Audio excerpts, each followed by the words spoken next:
धनतेरस को सोने के कटोरे में, सोने के पात्र में अमृत लेकर प्रकट भये, इसलिए धनतेरस के दिन बर्तन खरीदने की महिमा है। उस दिन बर्तन खरीदा जाता है। जितने भी चटके वटके बर्तन हैं आपके साल भर में, वो सब हटाओ और चिटके बर्तन में ना खाओ ना भोजन बनाओ। गिलास थाली चटक जाती है ना, वो बर्तन का प्रयोग ना हो। धनतेरस के दिन झाड़ू खरीदिएगा, नमक खरीदिएगा, हल्दी खरीदिएगा। काटने वाली चीज कैंची इत्यादि नहीं खरीदते। धनतेरस के दिन कहते हैं नमक खरीदना चाहिए, हल्दी की गांठ खरीदना चाहिए, हल्दी।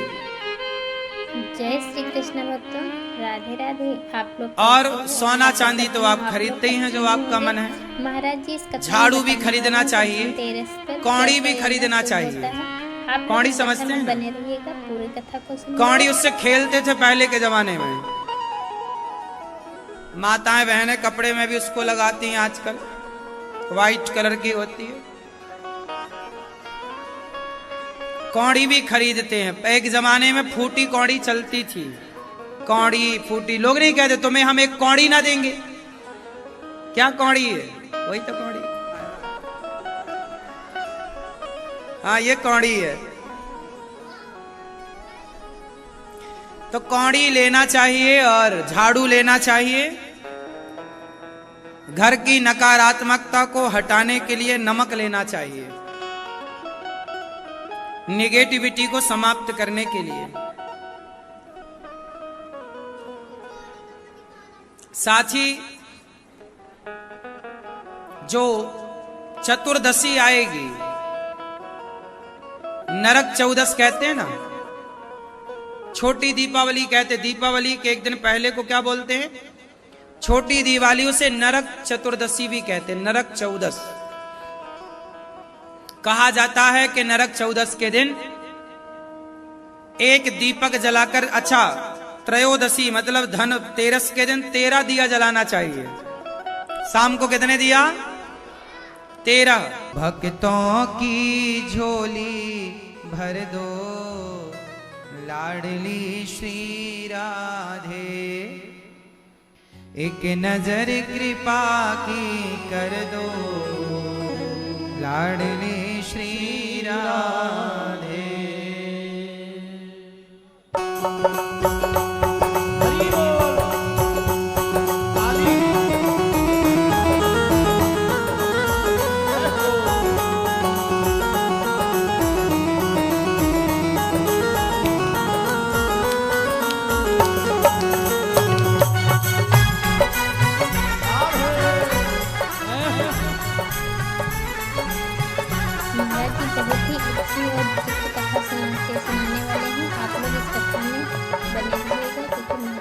एक नजर कृपा की कर दो लाडली श्री राधे, नजर कृपा की कर दो लाडली श्री राधे। भक्तों की झोली भर दो लाडली श्री राधे, भक्तों की झोली भर दो लाडली श्री राधे।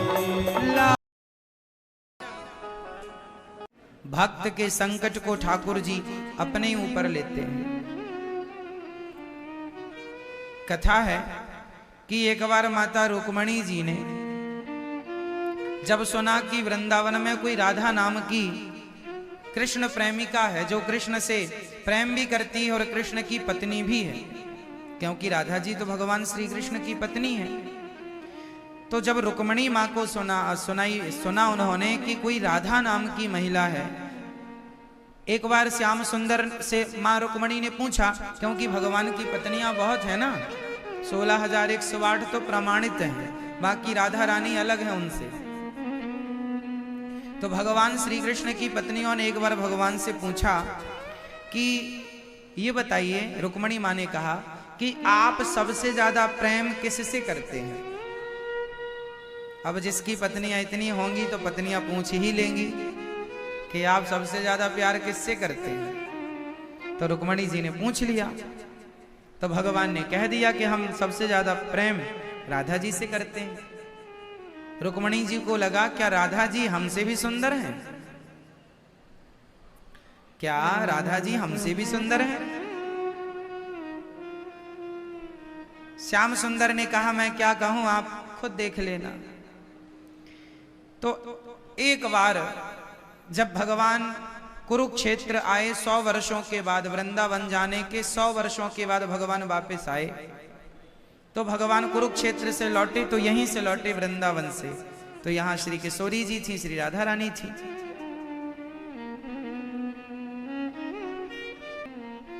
लगन तुमसे लगा बैठे, जो होगा देखा जाएगा। तुम्हें अपना बना बैठे, जो होगा देखा जाएगा।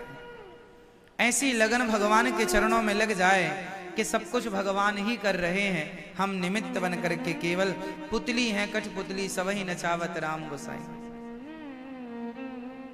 सबको नचाने वाले वही हैं, हम तो नाचने वाली पुतली हैं। इसलिए भक्तों, श्याम सुंदर कितना प्रेम करते हैं किशोरी जी से, राधा रानी से, और राधा रानी कितना प्रेम करती हैं। रुक्मणी जी ने प्रणाम किया, धन्य है। इसलिए मंदिरों में भगवान के साथ रुक्मणी जी नहीं खड़ी, भगवान के संग श्री राधा रानी खड़ी हैं, क्योंकि प्रेम की प्रतिमूर्ति राधा रानी। तो रुक्मणी माँ ने सोचा कि चलो मैं दर्शन कर लूं। तो खबर पहुंचाई माँ रुक्मणी ने कि मैं राधा जी का दर्शन करना चाहती हूं। जब माँ रुक्मणी दर्शन करने के लिए गई तो सामने से एक बहुत सुंदर महिला आ रही थी, बहुत सुंदर स्त्री थी। माँ रुक्मणी को लगा वाह, ये तो इतनी सुंदर है, हमसे भी सुंदर है ये। चरणों में प्रणाम किया तो उस महिला ने कहा, देवी आप हमें प्रणाम ना करो, हम तो आपको प्रणाम करने आई हैं। उन्होंने कहा आप कौन हैं? उन्होंने कहा हम श्री राधा रानी की दासी हैं। हम श्री राधा रानी की दासी हैं। माँ रुक्मणी जी समझ गई ये इतनी सुंदर है, दासी की दासी। अगर यह कथा तो दासी ही कितनी सुंदर होगी। तब तक दासी जो राधा रानी की सेवा में थी वह आई। उन्होंने रुक्मणी जी को कहा आइए हम आपको किशोरी जी का, श्री राधा जी का दर्शन कराते हैं। और जब गई श्री माँ रुक्मणी जी और श्री राधा रानी को देखा तो उनके तेज को देखकर माँ भगवती अर्थात माता रुक्मणी जी की आंखें बंद हो गई। जब धीरे धीरे भगवत कृपा से आंखें खुली तो राधा रानी ने कहा कि सुंदरता, रुक्मणी जी ने कहा सुंदरता तो हमने देख ली कि बड़ी सुंदर है, जरा इनके हृदय को भी टटोल कर देखें कि ये कृष्ण से कितना प्रेम करती हैं, क्या हमसे भी ज्यादा प्रेम है? तो गरम गरम दूध लेकर आई थी, बिल्कुल उबलता हुआ, इतना गरम था कि भाप से उंगली जल जाए। वह गरम गरम दूध उन्होंने राधा रानी को दिया, कहा श्याम सुंदर ने दिया है, आप लीजिए। राधा रानी ने जब श्याम सुंदर का नाम सुना कि गोविंद ने दूध दिया है, गोविंद का प्रसाद हमारे लिए आया है, तुरंत श्री किशोरी जी ने उस पात्र को लेकर के दुग्ध पान करने लगी। और जब पूरा दूध पी गई, उफ भी नहीं किया, जलन क्या होती है कुछ लगा ही नहीं। रुक्मणी जी समझ गई हे भगवान इन्हें कोई असर ही नहीं हुआ, पूरा दूध पी गई। रुक्मणी जी ने प्रणाम किया, धन्य है देवी आप।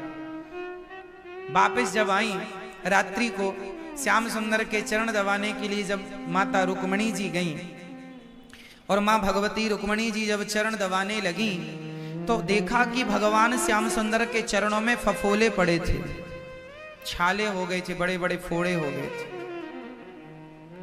रुक्मणी माँ ने कहा ये आपके चरणों में क्या हो गया? भगवान ने कहा जल गए पांव। जल गए? क्यों आग में अंगार में पांव रख दिया क्या? नहीं, मेरे चरण तो सदा राधा रानी के हृदय में रहते हैं और आज उन्होंने बहुत गर्म कुछ पिया तो मेरे चरणों ने सहन नहीं किया और फफोले पड़ गए। उनके कष्ट को, उनके पीड़ा को, उनके दर्द को भगवान ने अपने ऊपर ले लिया।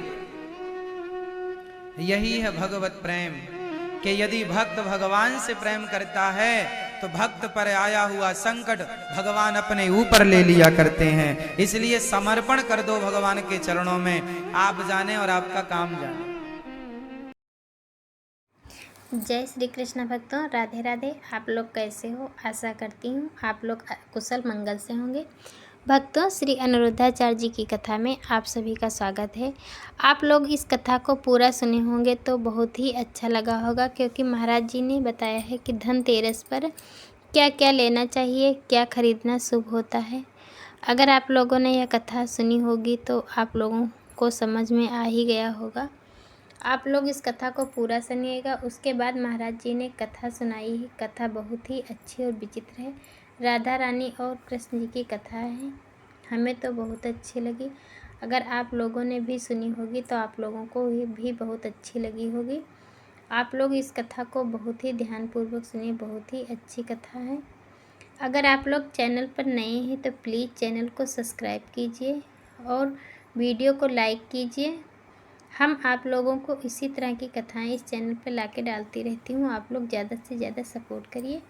हम मिलते हैं आपको अगली कथा के साथ। तब तक के लिए राधे राधे भक्तों।